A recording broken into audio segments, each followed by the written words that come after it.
So good morning students, welcome you all on my YouTube channel, and today we are going to start our next topic of chapter 5, that is incomplete dominance. Okay, तो बेटा incomplete dominance जो है वो क्या होता है कि नाम से ही आपको पता चल रहा होगा इनकम्प्लीट, यानी कि जो ट्रेट है या जो कैरेक्टरिस्टिक्स है वो कंप्लीट नहीं हुआ, या कोई एक ऐसा लो थे जो मेंडल्स ने दिए थे वो यहाँ पर फॉलो नहीं हो पाए। ठीक है, तो इसको इनकम्प्लीट डोमिनेंस बोला गया है, यानी कि इनकम्प्लीट डोमिनेंस यानी कि समवेयर रिलेटेड टू डोमिनेंट, कि जो कैरेक्टर डोमिनेंट थे वो यहाँ पर नहीं अपने आप को एक्सप्रेस कर पाए, वो भी अपने आप को एक्सप्रेस करने में अनेबल थे। ठीक है, सो जो इनकम्प्लीट डोमिनेंस है that is given by the Carl Correns. Okay, तो इसमें क्या होता है कि डोमिनेंट फैक्टर जो होता है वो अनेबल होता है, अपने आप को वो कम्प्लीटली एक्सप्रेस नहीं कर पाता। क्लियर? अब होता क्या है कि जो कैरेक्टरिस्टिक्स हमें F1 जनरेशन में मिलने चाहिए थे, जो कैरेक्टरिस्टिक डोमिनेंट था वही हमें मिलता था F1 जनरेशन में, लेकिन यहाँ पर F1 जनरेशन में ऐसा कुछ नहीं हुआ। ओके, लेकिन जब हमने F1 जनरेशन में जो मिला हमें प्रोडक्ट उसकी अगर हमने सेल्फिंग कराई तो F2 जनरेशन में हमें पेरेंटल कैरेक्टर भी देखने को मिले। ओके, तो इस तरीके से अगर कोई ये सोचे कि भाई F1 कैरेक्टर में कोई किसी तरीके की कोई मिक्सिंग हुई है या ब्लेंडिंग हुई है, तो नहीं, यहाँ पर ऐसा बिल्कुल नहीं हुआ है। ठीक है, इसके और भी बहुत सारे रीज़न हो सकते हैं कि भाई एनवायरनमेंट, ठीक है, और एवोल्यूशन वगैरह, इसके और भी बहुत सारे फैक्टर हो सकते हैं जिसकी वजह से F1 जनरेशन में कोई पर्टिकुलर जो ट्रेड आने थे वो नहीं आए। ओके, तो अब हम स्टार्ट करते हैं थ्योरी के साथ। क्लियर?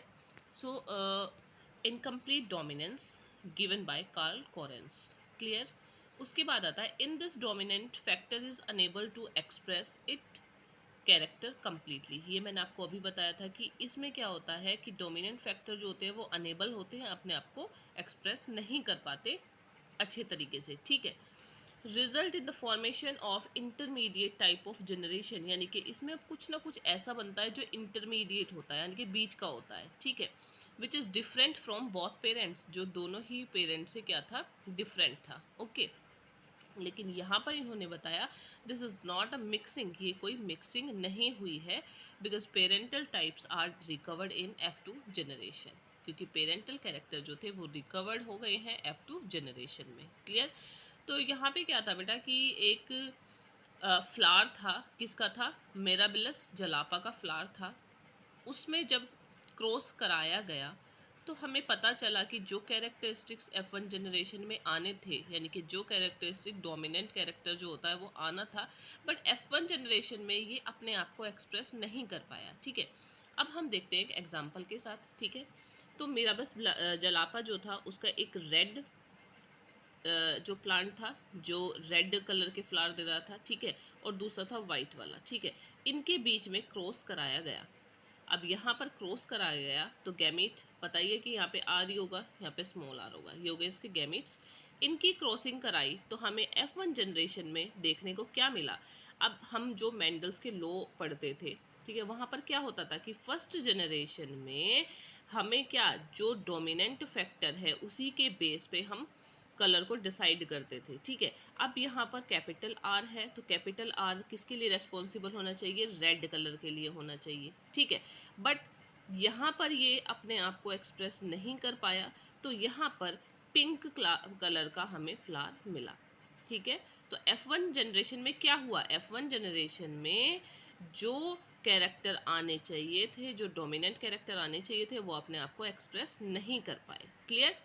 अब हमने क्या किया, ये देखने के लिए कि कहीं ये ब्लेंडिंग तो नहीं है कि भाई रेड और वाइट मिक्स होके उन्होंने बना दिया पिंक। ठीक है, कहीं ये ब्लेंडिंग तो नहीं है, F2 जनरेशन का क्रॉस कराया गया। ठीक है, F2 जनरेशन में हमने क्या देखा कि F2 जनरेशन में देखो ये गैमीट है, मेल फीमेल कोई भी कहीं भी रख सकते हो, नो प्रॉब्लम। ठीक है, पेनेट स्क्वायर की हेल्प से हमने देखा कि F2 जनरेशन में, अब देखो बेटा यहाँ से क्रॉस आपको करना आ ही गया होगा, आई होप। ठीक है, तो F2 जनरेशन में हमने क्या फाइंड आउट किया कि इसका जो फिनोटाइपिक रेशियो निकला वो क्या निकला, रेड। ठीक है, और ये दोनों किसके लिए रेस्पॉन्सिबल है, पिंक के लिए, और स्मॉल आर किसके लिए रेस्पॉन्सिबल है, वाइट के लिए।